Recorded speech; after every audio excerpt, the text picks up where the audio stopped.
श्री राधे राधे। भक्तों, शरीर पंच भौतिक होता है, पांच भौतिक पंचभूत से बना होता है। ये तो पंचभूत में ही मिलता है। हाँ, ये साधन जरूर है भगवान की भक्ति प्राप्त करने का, प्रेम प्राप्त करने का, भगवान को प्राप्त करने का, सभी सत्कर्मों को करने का ये साधन है। और ये साधन अर्थात शरीर जब तक रहता है तभी तक कोई साधना इससे कर सकता है। इसके जाने पर साधना समाप्त हो जाती है, इसलिए इसका बड़ा महत्व है। किंतु फिर भी इसका एक अवधि निर्धारण किया हुआ रहता है। भगवान की जो लीला है उसके अनुसार सीमित समय मिलता है। कल आप श्रवण कर रहे थे कि एक एक करके बहुत से सुपरिचित भक्त लोग चले गए और संतोष माता को पहले ही पता चल जाता था। और अब संभवतः अपनी प्रिय सखी, बहुत ही आत्मीय, लगभग 50 वर्ष से साथ रह रही सरला जी के वियोग को सहने का समय भी आ गया था। सन 1996 की जन्माष्टमी से ही सरला जी काफी अस्वस्थ रहने लगी थी। उनकी बीमारी डॉक्टरों के समझ में नहीं आ रही थी। देखने में स्वस्थ सी लगती थी पर उनसे उठा नहीं जाता था। और संतोष माता को कुछ कुछ एहसास होने लगा था, शायद अपनी लाडली सरला के संग इहलोक का सानिध्य समय पूर्ण हो चुका है।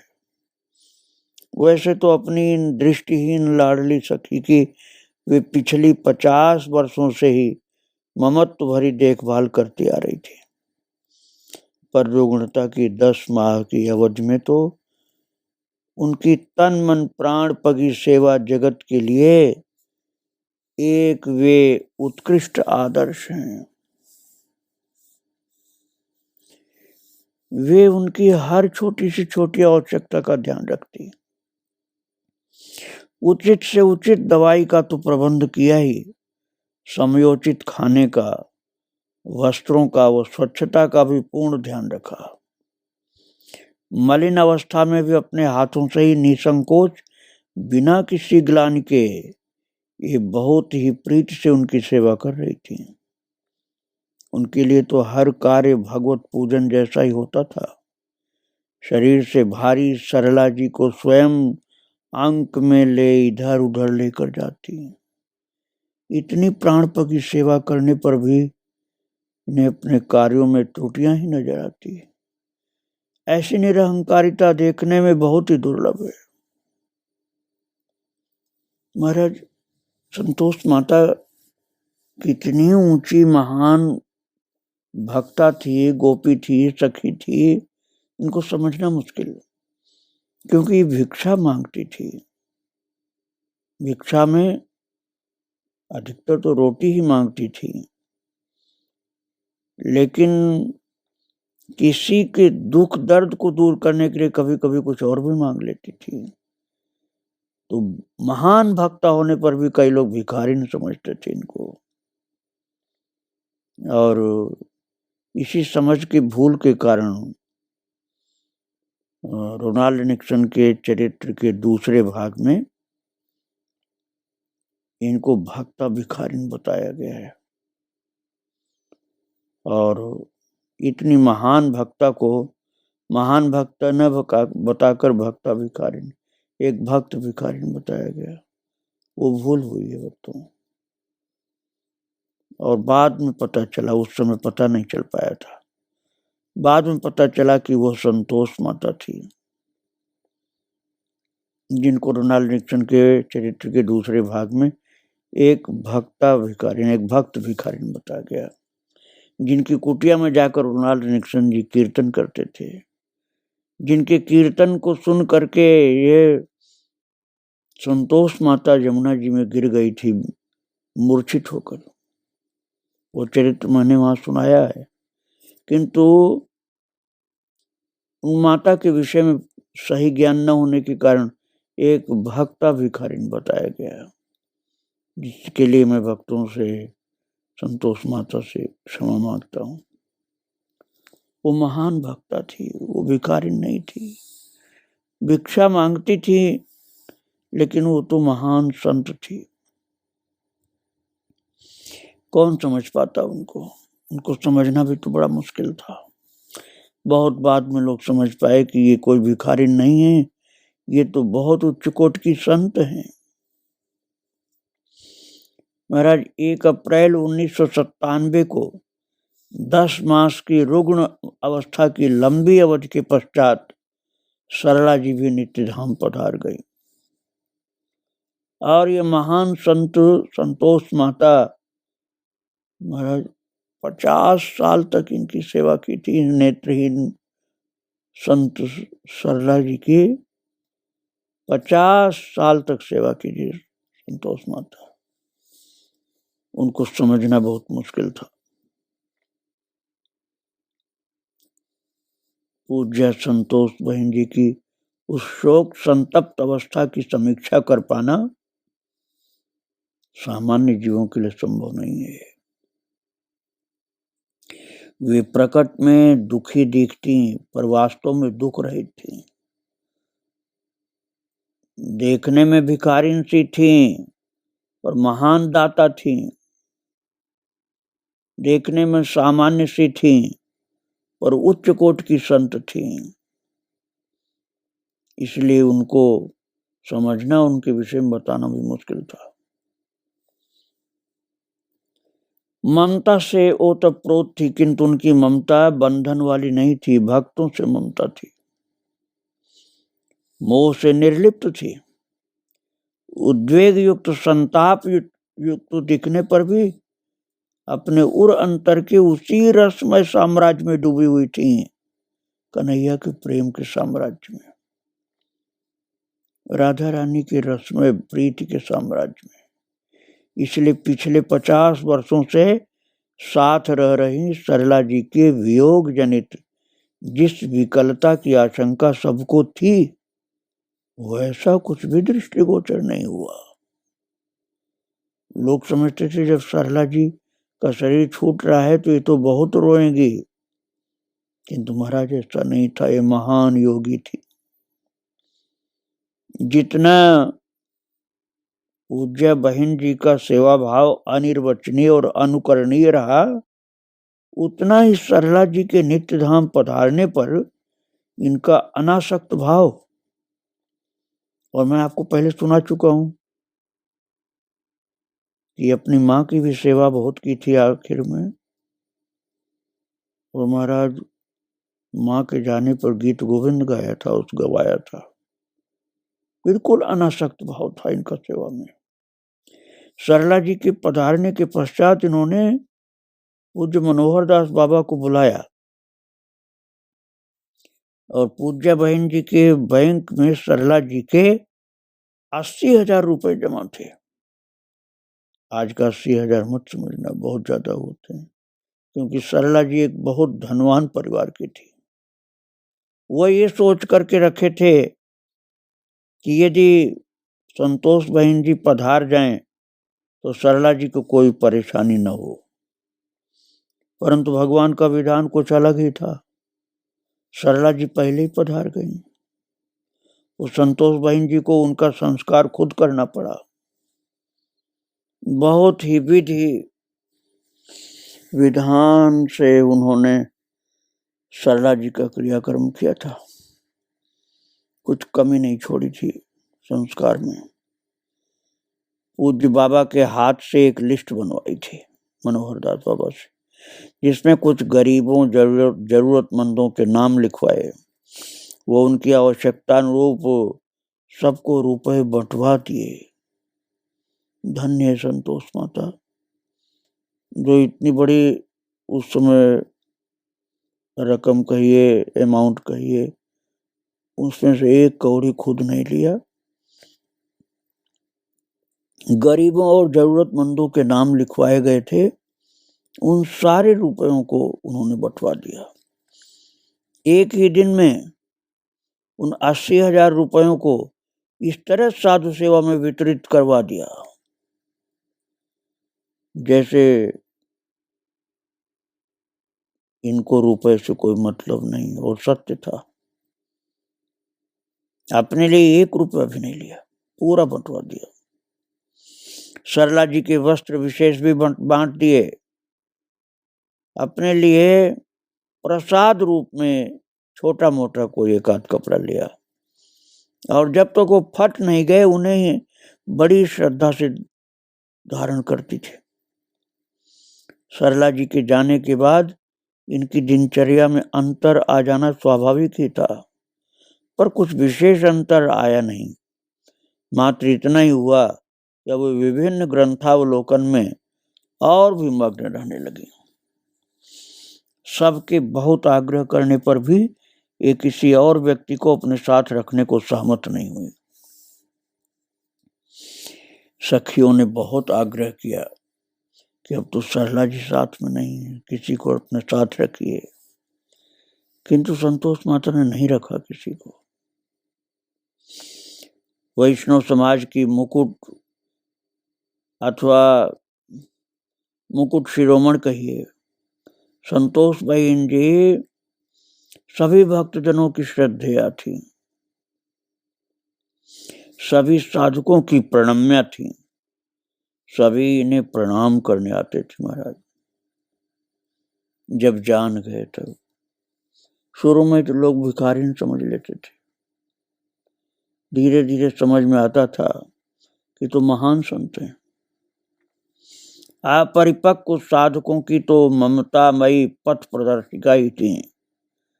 विशेषतः साधिकाओं का तो अपार स्तंभ थी, आधार स्तंभ थी, और जिनके पास वे अपनी आध्यात्मिक शंकाओं समस्याओं को निसंकोच बता करके समाधान पाती थी। साधिकाओं के लिए आधार स्तंभ थी और अपार दृढ़ता थी, मजबूती थी इनके अंदर। वृंदावन उपासना के इस प्रेममय साम्राज्य में मर्यादित और अनुशासित जीवन शैली की आदर्श पूज्य बहन जी ही इन सब की गतिमती थी। साधिकाओं के लिए महान आदर्श थे, त्याग की पराकाष्ठा थी। उत्सवों और विशेष पर्वों पर तो सब इन्हें प्रणाम करके धन्य होते थे। जो जान गए थे कि ये महान संत हैं, वो लोग प्रणाम करते थे। कुछ निजी विशेष आयोजनों पर भी उनका मंगल में आशीर्वाद लेकर ही भक्तजन कार्य आरंभ करते थे। और एक भक्त माता कहती हैं कि 1994 में मेरा ब्रज 84 को परिक्रमा का प्रोग्राम बना। यात्रा में जाने से पहले मैं भी उन्हें प्रणाम करने गई। उस दिन पूज्या बहन जी के आशीर्वाद के साथ साथ यात्रा के नियम और निषेधों की बहुत ही लाभप्रद जानकारी मिली। उनके वो वचन मुझे पूरी यात्रा के समय सरस उमंग से भरते रहे। और यात्रा के नियमों को समझाती हुई पूज्या बहन जी बोली थी, मुनिया ब्रज 84 की यात्रा का सौभाग्य बहुत ही मुश्किल से मिलता है। ऐसा संयोग अगर मिल रहा है तो निश्चय ही भाग्यवान है तू। देख, यात्रा में हमेशा ध्वजा के पीछे ही चलना। ध्वजा पर कपिराज हनुमान जी बैठे सब विघ्नों को, यातनाओं को दूर करते रहते हैं और यात्रा सुगम हो जाती है। उन्हें पार करके उनके आगे चलने पर तुम उस रक्षा कवच की परिधि से बाहर हो जाती हो, इसलिए बाहर मत होना। रक्षा कवच की परिधि में ही रहना। ध्वज का, ध्वज से आगे चलने की कोशिश मत करना, पीछे चलना। ऐसा समझाया था माता ने। संतोष माता ने अपनी सखी को कहा था, सभी संतों को, बड़ों को, तेरे से सभी बड़े ही होंगे, हमेशा अपनी दाहिनी ओर करके चलना, सबसे पीछे चलना, ताकि उनकी चरण धूल तुम्हारे देह पर पड़ती रहे। मानव देह इससे पावन हो जाती है। वैसे ब्रज 84 की इस यात्रा में तुम्हारे साथ सिर्फ देहधारी ही नहीं चलते हैं, बहुत से संत सूक्ष्म शरीर से अलौकिक देह में संग संग चलते रहते हैं। देवी देवता भी चलते हैं। सावधानी रखोगी, सजग रहोगी तो खूब सारे एहसास और आभास भी होंगे। इसलिए सबसे पीछे चलना, सबके चरण का आशीर्वाद और रज प्राप्त करना, ऐसा समझाया था माता ने। और कहा, अच्छा तू मौन रहकर कर सकेगी यात्रा तो बहुत अच्छा होगा। मौन रहने से उन अलौकिक तरंगों को सहेजना सहज हो जाता है। जीव ग्राह्य स्थिति में रहता है। बोलने में शक्ति का अनावश्यक भाग क्षय होता है। हम जगत को देते हैं, चुप रहकर हम पाते हैं। बोलते हैं तब तो देते हैं, और चुप रहते हैं तो पाते हैं। और ब्रज 84 की परिक्रमा के समय बहुत कुछ प्राप्त होता है, जिसे सावधान साधक ही ग्रहण करने में सक्षम होता है। यदि अन्न परित्याग कर फलाहार पर रहकर यात्रा कर सको तो बहुत ही अच्छा है। दूध की तो ब्रज में कमी नहीं, हर जगह सहज सुलभ हो जाएगा। इससे यात्रा के दौरान सजगता बनी रहेगी। संतोष माता ने समझाया, शरीर की स्थूलता सूक्ष्म अनुभूतियों को ग्रहण करने में बहुत बाधक है। अन्नमय शरीर से प्राणमय शरीर मन के भावों को अधिक सूक्ष्मता से, सक्षमता से स्थिर करता है, तब अनुभूतियां सहज हो जाती हैं। और भी बहुत सारी आवश्यक बातें बताई। क्रोध तो यात्रा में बिल्कुल नहीं करना, ये सारी उपलब्धियों को पल भर में नष्ट कर देता है और शुष्कता ला देता है। ये तो संतोष माता ने अपनी सखी को बताया था भक्तों, लेकिन हम सब के लिए उपयोगी बात है। और ये क्रोध इतना नासमझी अज्ञान का काम है कि सब कुछ मिट्टी मिला देता है, इसलिए बचना चाहिए। शुष्कता ला देता है जीवन में, उपलब्धियों को नष्ट करता है, फिर सरसता लाना बहुत मुश्किल होती है।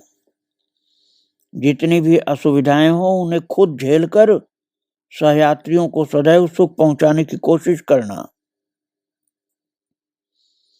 भक्तों, ये जमात में चलने के नियम आप समझिए। जो परिक्रमा की जमात चलती है, भीड़ चलती है, उसमें ये नियम आप ध्यान रखेंगे तो लाभ मिलेगा। और भागे जल्दी से, तेजी से आगे आगे, सबके आगे चलना है तो महाराज इन लाभों से वंचित हो जाते हैं। असमर्थ यात्रियों की जरूरतों पर उनकी सेवा से कभी पीछे नहीं हटना। हर स्थली पर थोड़ी देर बैठ करके वहां हुई लीला क्रीड़ा का चिंतन करना। उस स्थली पर बैठे उसी लीला का चिंतन करने से मन बहुत ही सरस, सुखद, रसमय वातावरण में डूब जाता है।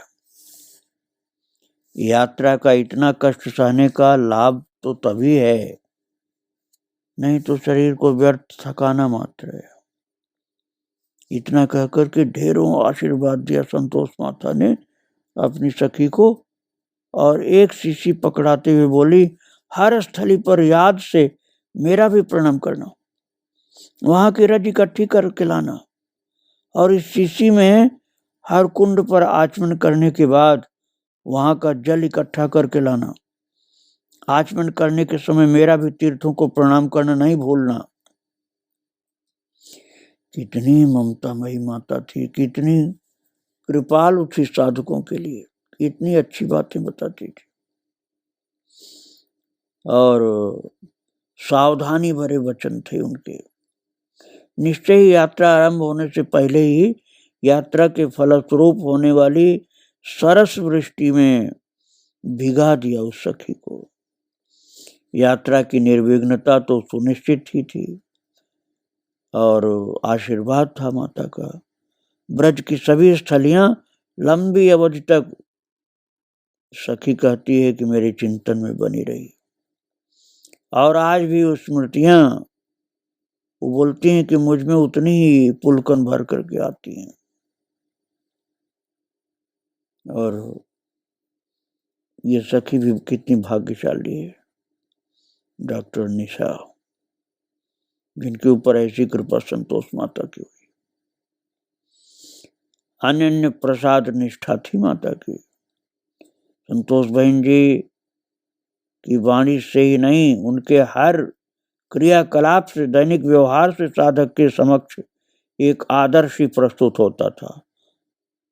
उनकी प्रसाद में अनन्य निष्ठा देखने को मिलती थी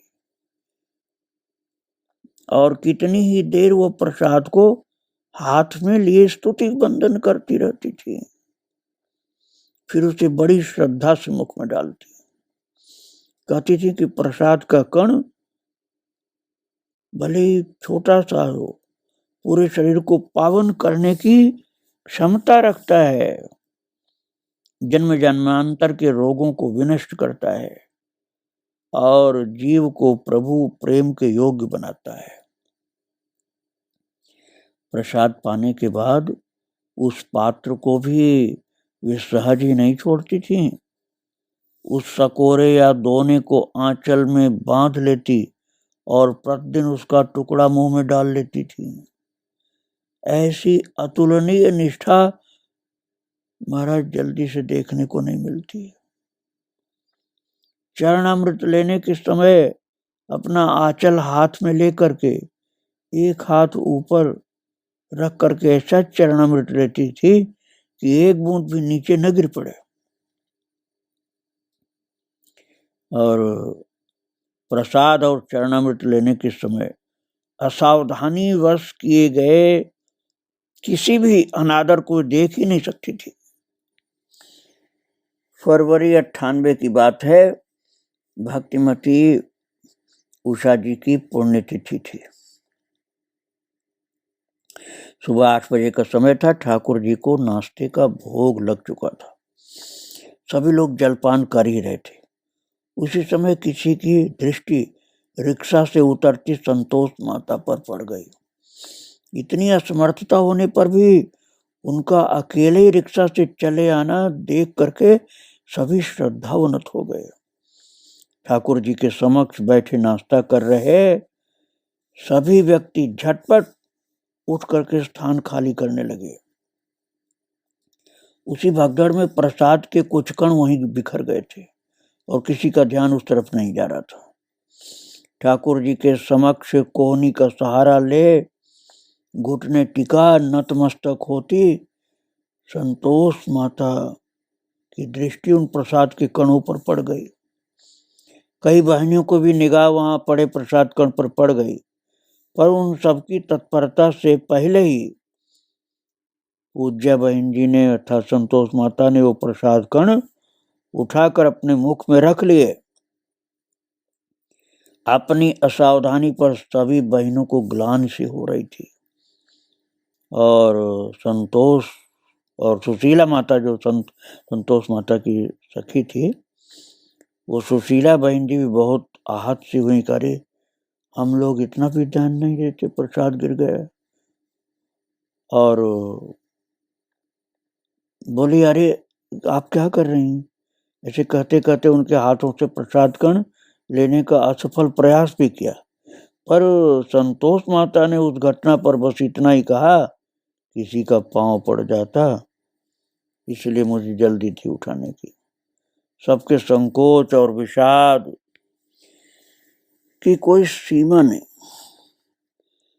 सब लोग सोचने लगे माता की इतनी वृद्धावस्था में भी कितनी सावधान रहती, प्रसाद का सत्कार सम्मान करती। और